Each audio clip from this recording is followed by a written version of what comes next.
Я все еще очень расстраиваюсь, что вы не пользуетесь Android Auto. Да-да, вы ставите телефон на клипсы, что-то там еще придумываете, в руках держите. Не надо. Есть великолепная совершенно штука — Android Auto. Мы с вами уже в деталях разобрались с Apple CarPlay, и я вам давно уже обещал ролик про Android Auto. Вот, собственно, настал мой час расплаты. Мы пройдемся в деталях по всем его функциям, как работает, какие есть плюсы-минусы, чем он где-то лучше Apple CarPlay, где-то он хуже Apple CarPlay. С вас поделиться вашим опытом использования Android Auto в комментариях, поставить лайк, если видео понравилось, ну и поделиться видео со своими друзьями, которые все еще лепят телефон на подставочку вот сюда, вместо того, чтобы использовать Android Auto. Поехали. Я не устаю повторять, что Android Auto и Apple CarPlay — это, в принципе, лучшее, что происходило с автомобильными интерфейсами за последнюю, наверное, декаду. Google анонсировал Android Auto чуть позже, чем Apple анонсировал CarPlay, и дальше эти ребята шли друг за другом, где-то копируя фишки друг у друга, где-то изобретая что-то новое. И да, я буду периодически возвращаться к Apple CarPlay, потому что, во-первых, я активный iPhone-овод, а во-вторых, ну, а почему бы их не сравнивать где-то в какие-то моменты. В целом, сама суть технологии Android Auto, она идентична тому, как это работает у Apple. То есть у вас мощности телефона используются для того, чтобы показывать красивую картинку у вас на экране мультимедиа. Поэтому, естественно, для того, чтобы все это нормально работало, у вас должен быть достаточно производительный телефон. Должен заметить, что я был активным пользователем Android больше 8 лет назад, и, естественно, те девайсы, которые у меня остались, они под цели демонстрации возможностей Android Auto, конечно же, не подходят. Поэтому специально под этот ролик, по факту, для вас я взял 9 пиксель, достаточно свежий, достаточно производительный телефон с там какими-то даже AI-функциями, чтобы, соответственно, попользоваться нормально Android Auto. Я им пользовался где-то на протяжении 3 месяцев в разных автомобилях, в разных сценариях. Ну и, соответственно, поделюсь своим опытом того, что я узнал и что мне понравилось, что не понравилось. Естественно, для того, чтобы в целом все это работало, в первую очередь вам нужно подключить телефон. Есть два варианта подключения. Это проводное соединение или беспроводное, то есть через Wi-Fi. Я много про все плюсы и минусы каждого из этих вариантов говорил в ролике про CarPlay, поэтому супер в детали уходить не буду. Суть в том, что при использовании беспроводной технологии у вас телефон чуть больше расходует заряд, чуть больше греется. Параллельно вы, скорее всего, положите его на беспроводную зарядку, он будет греться еще больше, то есть это нужно учитывать. В каких-то ситуациях, возможно, проще использовать проводное соединение, тем более, что оно иногда дает чуть большую скорость работы. Конкретно у Android соединение происходит даже чуть быстрее, чем на Apple CarPlay. Вы подключаете провод, буквально там одно нажатие, и у вас все будет работать. И тут еще история в том, что у вас автоматически в том числе строится сопряжение для Bluetooth. То есть вам не нужно отдельно сопряжать телефон, если вы подключили проводной Android Auto. У вас потом автоматом, даже если у вас будет отключен Android Auto, будет работать, например, музыка через Bluetooth. Для того, чтобы у вас работало беспроводное соединение, вам нужен Android версии не ниже 11, и вам нужна поддержка Wi-Fi 5 ГГц. Для того, чтобы у вас работало проводное соединение, соответственно, у вас должен быть просто нормальный кабель, который поддерживает передачу данных. То есть не просто какой-нибудь там зарядный кабель, который вы где-то нашли там в шкафу. Я для цели этого видео и в целом для подключения в основном использую провод от iPad. Да, ну уж что нашлось. Большинство современных автомобилей, которые сейчас выпускаются, они поддерживают беспроводное соединение. Я пользуюсь и беспроводным вариантом, и проводным. То есть сейчас у меня телефон конкретно подключен через беспроводной вариант. Вот он отключен, Android Auto работает, но, соответственно, могу и точно так же подключить провод, чтобы телефон подзаряжался, и оно все продолжит работать без каких-то там прерываний. Но если вдруг у вас все-таки возникли какие-то сложности и что-то зависло, как вообще с этим бороться? Самое первое, конечно же, это просто разорвать связь телефона и автомобиля, полностью вычистить все соединения и потом просто заново подключить телефон. Чаще всего это поможет. Если вдруг все совсем плохо, то есть чуть более суровый способ, это так называемый мягкий ресет головного устройства автомобиля. На каждый автомобиль это делается по-разному. В целом это достаточно просто гуглите, идете и пишете How to reset head unit Skoda Enyaq, например. Для большинства автомобилей Volkswagen Group вам все, что нужно сделать, это подержать вот эту вот волшебную кнопочку выключения на протяжении 10-20 секунд. Система сбросит там какие-то основные свои вещи, почистит кэши. Она не уничтожит вообще все данные и вообще все, что у нее там есть, но чаще всего это поможет, и у вас все будет работать. Ну, на самый крайний случай вы можете просто сделать сброс до заводских настроек, опять же, в головном устройстве идете, и у вас тогда сотрется все вообще нафиг, все настройки, все слетит. Но не будем о грустном, телефон включили, все работает, что дальше? Давайте разбираться, собственно, с интерфейсом. Ну и поможет нам в этом нелегком деле прекрасный экран Шкоды Enyaq, большой, тут все классно видно, и мы видим с вами на самом деле обновленный интерфейс Android Auto. Если вы вдруг не использовали Android Auto активно после 2023 года, так же, как и я, то вы очень много пропустили. Потому что в 2023 году система получила крупный редизайн, который прошел под кодовым названием Cool Walk.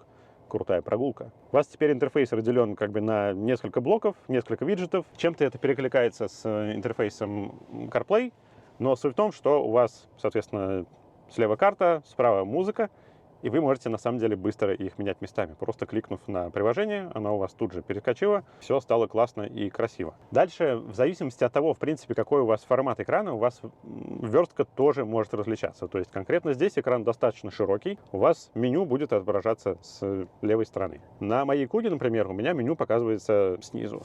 Тоже все зависит от экрана. На каких-то вытянутых экранах, например, брал какой-то Хончи недавно, и там был Android Auto, там меню тоже было снизу. То есть все зависит от конкретного автомобиля. Но суть у вас всегда будет примерно одинаковая. У вас здесь показывается уровень сигнала.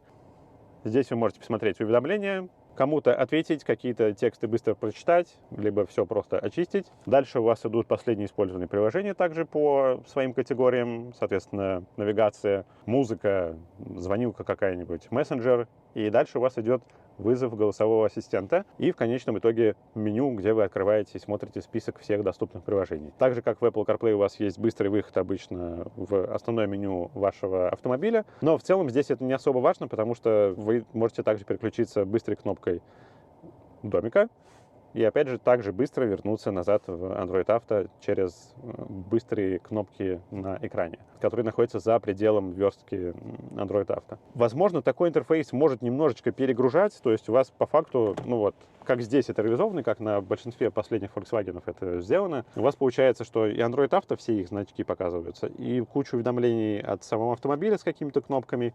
Здесь еще экран, ну, то есть, возможно, перегружено, да. По крайней мере, мне поначалу было непривычно. Слишком много всего. Потому что на той же Куге у меня только Android Auto, соответственно, климат-контроль отдельно, но уж как есть. У нас тут один экран, который покрывает все функции. У нас нет отдельного блока управления для климат-контроля. С кнопкой вот этой волшебной голосового ассистента есть, опять же, два варианта. У вас есть, собственно, голосовой ассистент Google, который может работать по старому варианту, который просто там прокладывает маршруты, включает музыку и так далее. Либо вы можете использовать Google Gemini, который постепенно раскатывается на всех, в зависимости от регионов, в зависимости от устройств, и позволяет чуть более продвинутые получать подсказки. У меня конкретно оно пока еще не работает. Поэтому, когда оно заработает, я отдельно запишу ролик про работу Google Gemini в Android Auto. Где-то какие-то подсказки уже получаются от него, но пока не идеально оно работает. Наверное, ключевое отличие главного экрана Android Auto от CarPlay — это возможность напрямую коммуницировать с картой. Здесь вы можете напрямую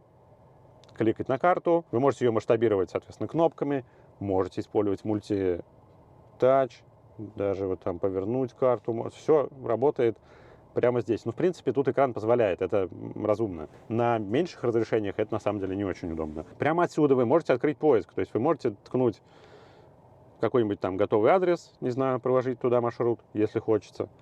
Можете просто поискать что-то, например, по категориям, давайте зарядные станции посмотрим. Он вам покажет ближайшую зарядную станцию, причем покажет, сколько там доступно слотов свободных. Можно прямо туда сразу проложить маршрут. Удобно, вообще без вопросов. Есть быстрые фильтры, то есть вы можете, например, посмотреть только быстрые зарядки. Либо можете в вариантах оплаты выбрать разные системы оплаты. Ну, конкретно тут в Германии вариантов много. Есть там и Plugsurfing, и Shell Recharge, и DKV карты. В общем, много вариантов.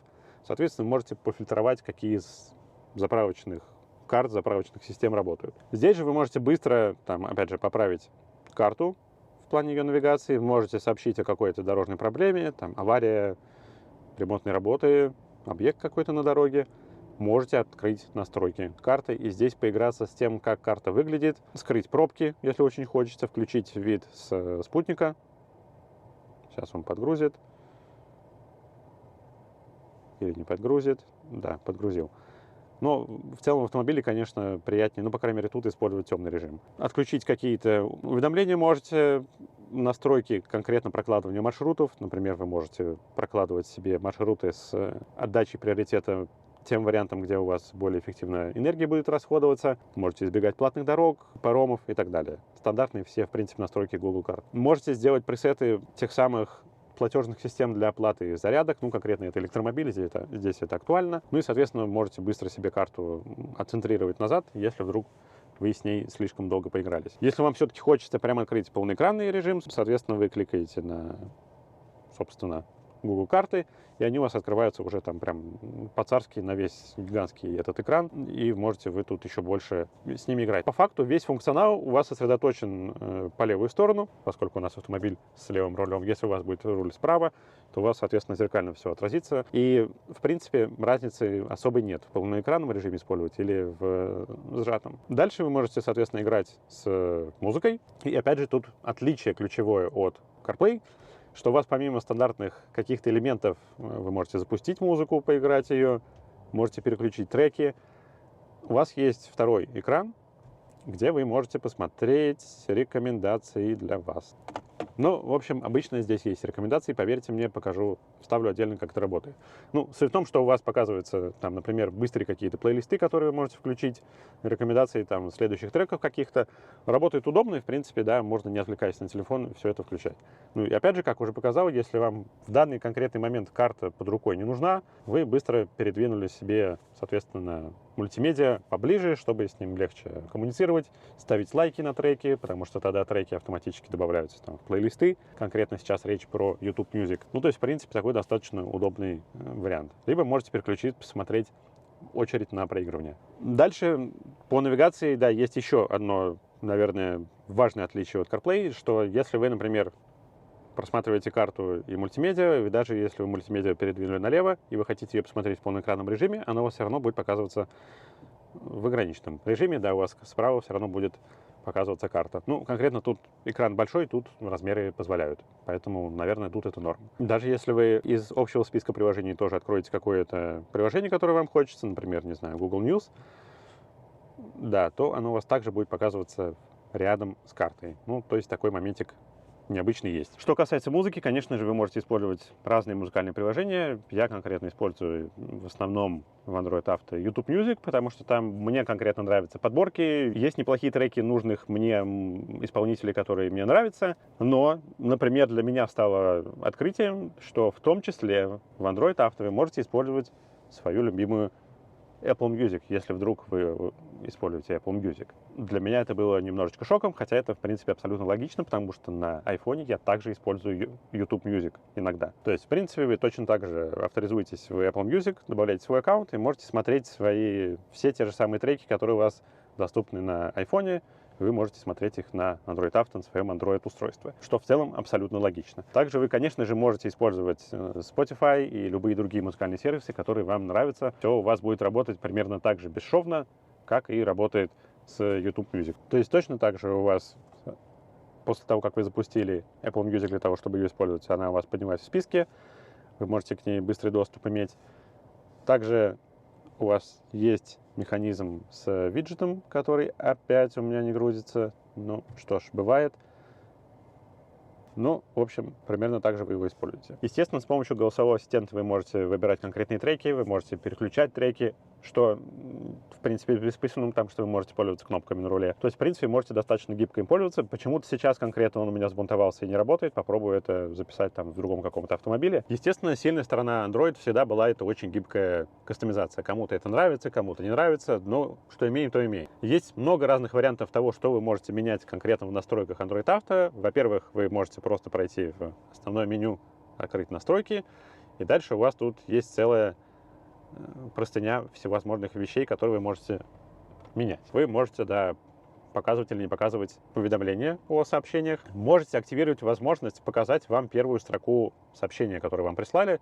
В принципе, удобно иногда, да, но, пожалуйста, будьте внимательны и аккуратно следите все-таки за дорогой в первую очередь. Поиграться можно над тем, чтобы вам проигрывалось summary вашего сообщения, то есть, например, кто-то там написал какую-то простыню, вы можете попросить вам короткую выдержку дать того, что конкретно вам прислали. Можете настроить, нужно ли вам автоматически активировать Android Auto, когда вы запускаете автомобиль. Можете, важно, активирует, нужно ли вам автоматически запускать музыку. Это та самая бесячая штука, которая всегда всех раздражала в Apple CarPlay.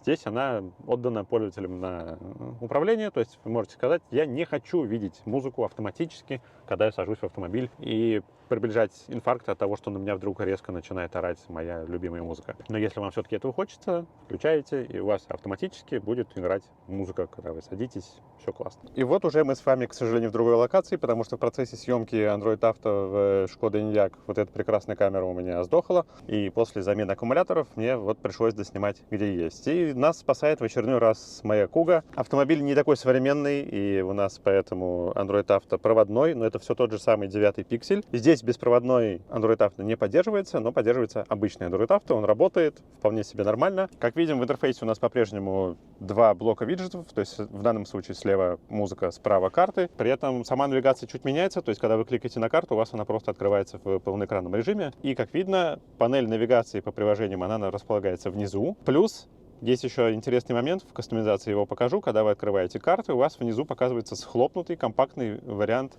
управления музыкой. То есть вы можете отсюда прям запустить трек, остановить его и переключить, соответственно, перейти на следующий. Плюс у вас маленькая превьюшечка тоже показывается. Нормальный вариант для компактных экранов. Остальное все то же самое, то есть у вас точно так же список с уведомлениями, у вас точно так же меню с всеми приложениями. И, собственно, да, вернемся к кастомизации. Мы с вами остановились на дисплее. То есть, что у вас тут можно делать? Ну, во-первых, вы можете обои своего телефона показывать в Android Auto.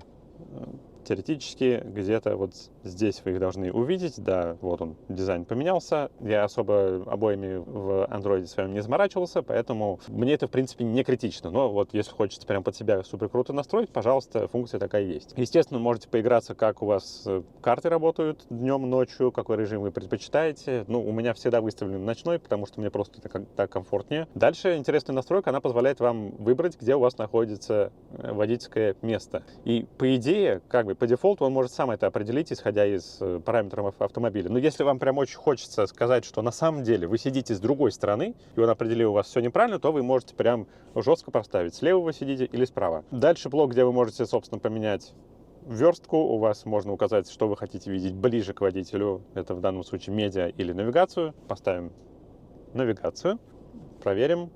Навигация слева. И это актуально, соответственно, для более старых экранов, потому что, ну, Enyaq мы до этого смотрели, такая схема не сработает. То есть, когда вы кликаете на, например, музыку, то у вас откроется музыка в полноэкранном режиме. И, соответственно, карта у вас на домашнем экране тоже в облегченном варианте. Но, как уже сказал, это вполне логично, потому что экран меньше, и пытаться тут что-то вот в этом экранчике понатыкать, поскроллить, что-то поделать, ну, это не очень разумно на самом деле, поэтому проще переключиться в полноэкранный режим. И дальше вот этой самой настройкой как раз показывается вот этот прекрасный таскбар для музыки. Ну, плюс есть еще интересный блок Electric Vehicle Settings.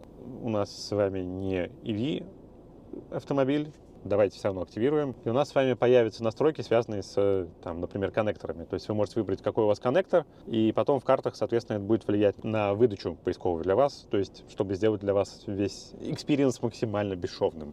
Но в данном конкретном случае нам это не критично. Мы приехали на заправку, залили топливо, поехали дальше. Дальше у нас тут с вами такая приписочка, что больше настроек доступно на вашем телефоне. И дальше что происходит? Вы кликаете смотреть больше настроек, и у вас на телефоне открываются, соответственно, настройки Android Auto. Что у вас тут есть? Ну, конкретно у вас пишется название системы, к которой вы подключены. В моем случае это Ford Sync.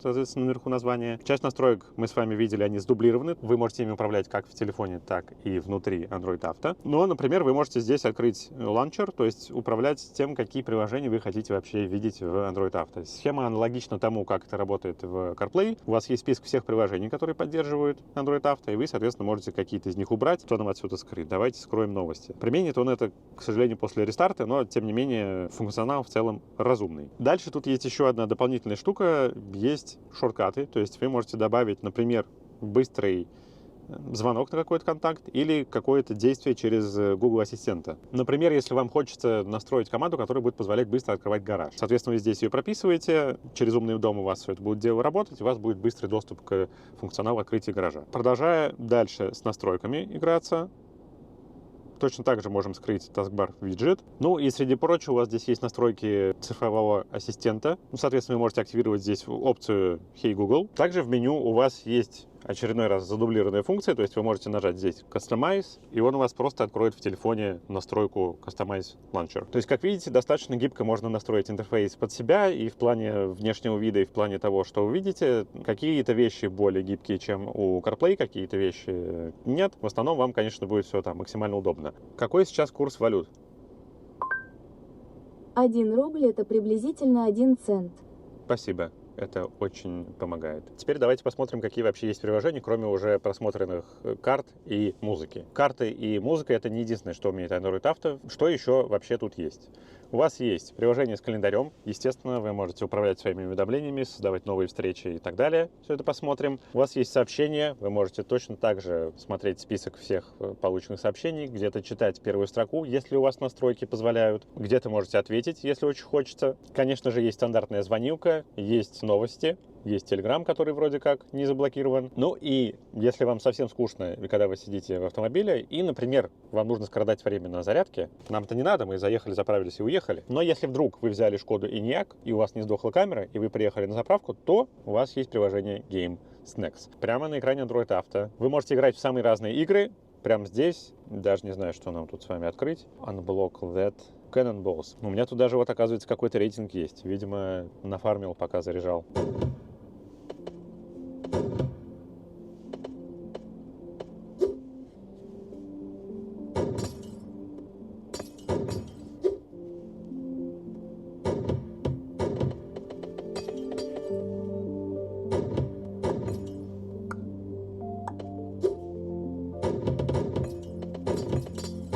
Очень полезное занятие.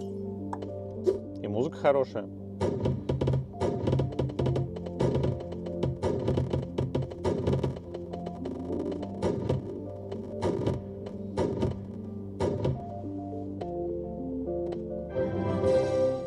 Поздравляю, вы скоротали время и зарядили свой Шкода Enyaq до 3% заряда. Ну, в общем, да, есть самые разные игрушки. Вполне себе нормальная тема, чтобы развлечься, когда вы будете ехать. Игрушки у вас, конечно, блокируются. Вот я сейчас перевел трансмиссию в Drive. Соответственно, Game Snacks у вас заблокированы. И они у вас в меню показываются сереньким. Not available while driving. Все логично. Теперь переходим к более полезным приложениям. Конечно, я был бы не я, если бы мне не показал, как оно все работает на ходу. Hey Google, проложи маршрут в Леруа Мерлен около Красногорска. Загруженность дорог средняя. Поездка на автомобиле в пункт Лемонопра займет 30 минут. Так. Ну, поехали. Ну, то есть, в целом, наверное, да. Если у вас не блокируются все возможные интернет-сервисы по дороге, можно проложить маршрут и пользоваться ассистентами. Hey, Google, найди кофейню по дороге. Вполне адекватно работает. И, что важно, оно работает, ну, вот конкретно сейчас у меня проложена навигация через Яндекс.Карты, и он, соответственно, ищет через Яндекс.Карты. То есть он не лезет по дефолту в Google карты, чтобы там что-то искать. Это продумано, молодцы. Старс кофе нам не надо, 12 кофе нам тоже не надо.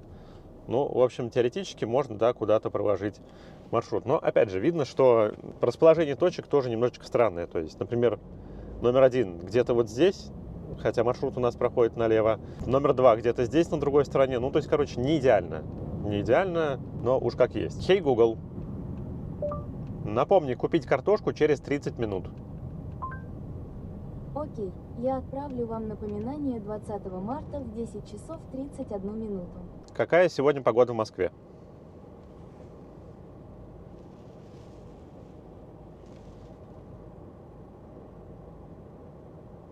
А вот погода гугловая без некоторых способов оптимизации вашего интернет-соединения, скажем так, уже не работает, к сожалению. Ну, ладно. Оптимизируем наше интернет-соединение и попробуем еще раз. Окей, Google, какая сегодня погода? В Москве сегодня облачно с прояснениями. От минус 2 до 9 градусов. Сейчас 2 градуса и облачно. Ну, в принципе, практически не врет, кроме того, что сейчас 7 градусов. Ну, откуда им там в Гуглове знать, какая на самом деле погода в Москве? Ну, а можно как-нибудь уже, чтобы интернет нормально работал, и не нужно было всех этих плясок с бубнами? Ну, это ладно, это вопрос скорее куда-то к вселенной. Hey, Google, включи Би-2.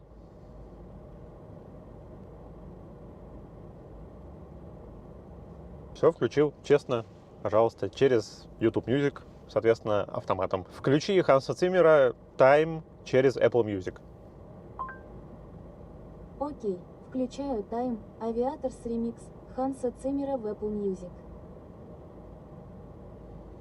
Все, Apple Music нашел, но, правда, включил не то, что надо, ну, это не важно, ладно. Ну, то есть, в целом, наверное, основные какие-то сценарии вы вполне можете обрабатывать голосовым помощником, никаких сложностей у вас тут не возникнет. Возвращаясь к интерфейсу, ну, в данном случае давайте посмотрим на Яндекс.Карты, поскольку в Москве они чуть более актуальны.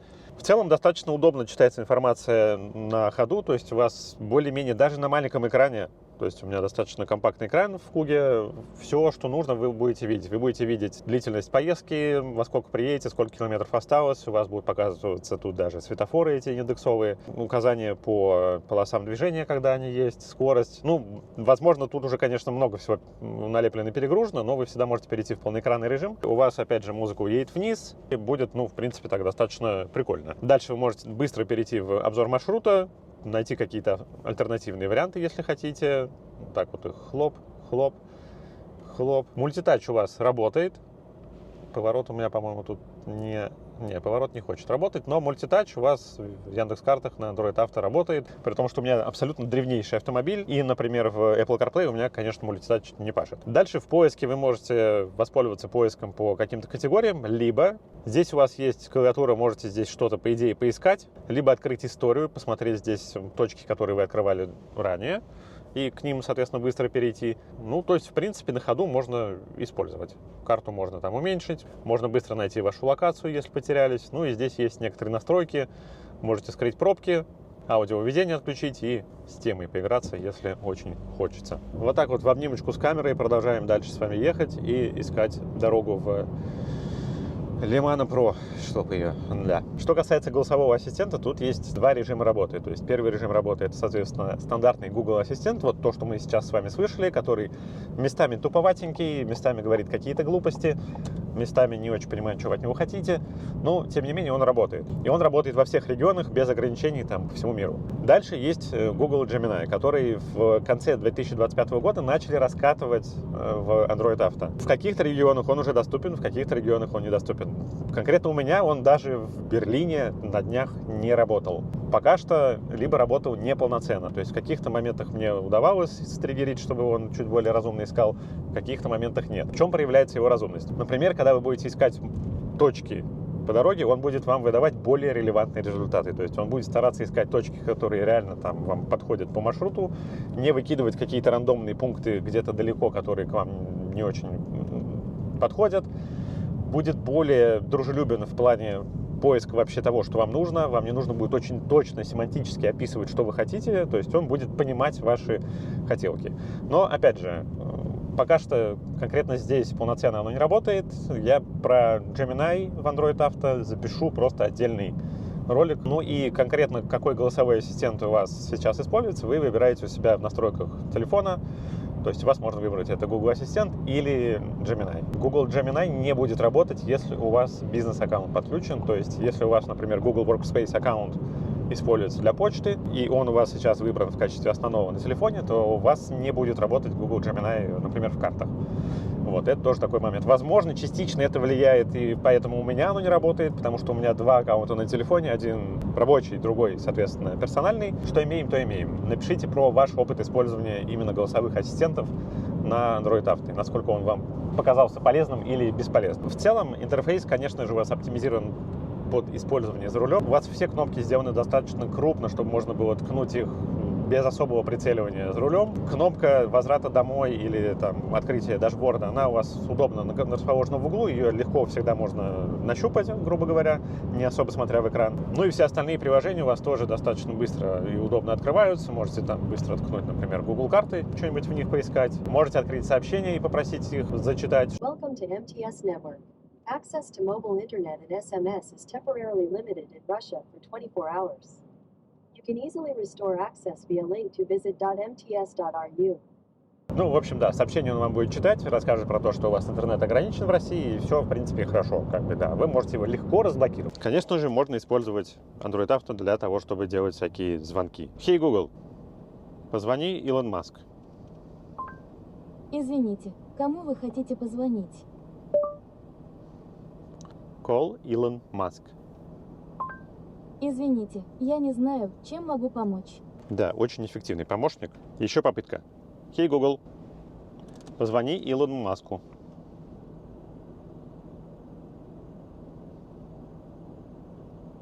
Ну, почти.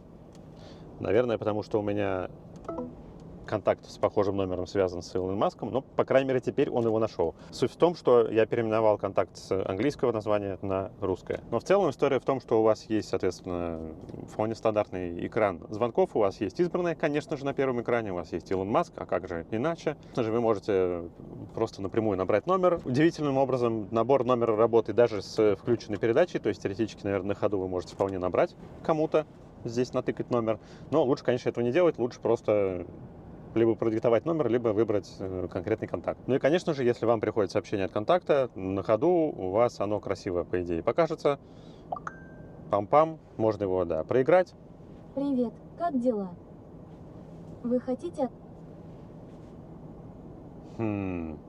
Произошла ошибка подключения. Как видим, в целом у нас немножечко меняется, соответственно, домашний экран. У нас здесь висит сообщение последнее, пришедшее от Илона Маска, который, конечно же, мне написал напрямую, о чем тут речь. Да, можем его скрыть.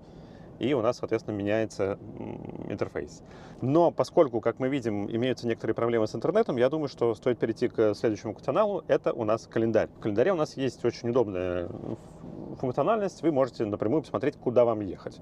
Да, вот у нас как раз есть событие, получить талон на интернет в Кремле напрямую. Сейчас попробуем туда проложить маршрут. И предлагает нам разные варианты, куда конкретно проложить маршрут в Кремле. Ну, в какой-то из них можем выбрать и поехать. То есть, в принципе, функциональность примерно такая же, как на CarPlay. То есть у вас есть стандартный календарь, у вас есть все события, вы можете создавать новые события, вы можете прокладывать маршруты, если у вас к конкретному событию есть адрес прописанный. Какие сегодня есть события в календаре?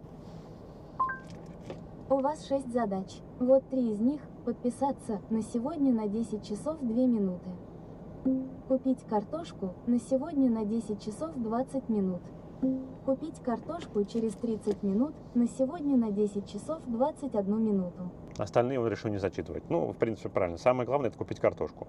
Наверное, стоит этим сейчас и заняться. В целом, несмотря на какие-то там огрехи по дороге, по понятным причинам с ограничением интернета, Android Auto, так же, как и CarPlay, это, наверное, одна из лучших технологий, которая приходила в автомобильную индустрию за последние 10 лет, потому что она особенно важна в эру мобильности. Ведь вне зависимости от того, в какой автомобиль вы запрыгнете, у вас везде будет один и тот же интерфейс. То есть у вас система адаптируется, вы будете всегда знать, где у вас что примерно находится. Да, у вас может чуть-чуть меняться формат, где-то у вас будет карта больше, где-то меньше, где-то у вас будет тачбар снизу, где-то сбоку, но в целом сам пользовательский путь у вас будет всегда одинаковым.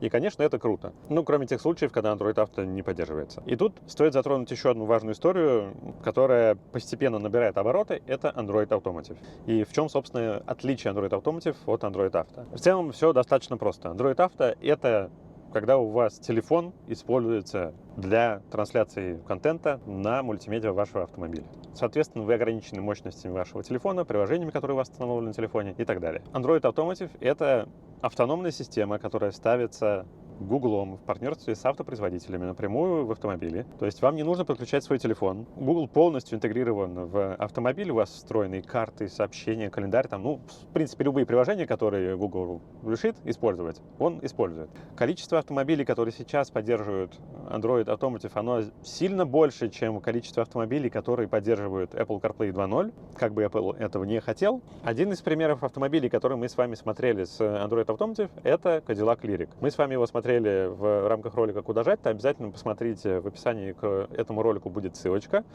И в целом, да, история интересная, вы напрямую в автомобиле все используете, вы авторизуете в сервисах Google, и дальше у вас все как бы бесшовно, вам не нужен телефон никак подключать дополнительно, у вас все работает напрямую из автомобиля. Это круто. Прикольно, но там история больше про то, что кто во что горазд. То есть Cadillac реализует Android Automotive по-своему, Polestar, Volvo сделает это по-своему, кто-то еще сделает еще по-своему. То есть у вас не будет настолько одинакового экспириенса с точки зрения интерфейса, как с Android Auto. Но все равно технология крутая. Безусловно, опять же, вы можете без геморроя с телефоном пользоваться всеми сервисами онлайн. Это прикольно. Напишите, если вдруг у вас был опыт длительного использования Android Automotive, в комментариях поделитесь, будет интересно. Ну и в целом поделитесь, что вы думаете про Android Auto. Надеюсь, после этого ролика вы действительно начнете его использовать. Если еще не использовали, выкиньте свой Cradle, на котором у вас телефон лепится, и пользуйтесь современными технологиями. Обязательно делитесь своими проблемами, лайфхаками и историями про Android Auto в комментариях. Ну, а я поеду получать свой талон на интернет. Правда, наверное, сначала во что-нибудь поиграю. Немножечко нафармлю даймондов. Ну, почему бы и нет на самом деле. Хорошее развлечение в автомобиле. Хорошо, что оно заблокировано на ходу. Посмотрите, что вам там YouTube еще вот здесь порекомендует, а я дальше пока поиграю. Спасибо, что были сегодня со мной. Удачи. Пока.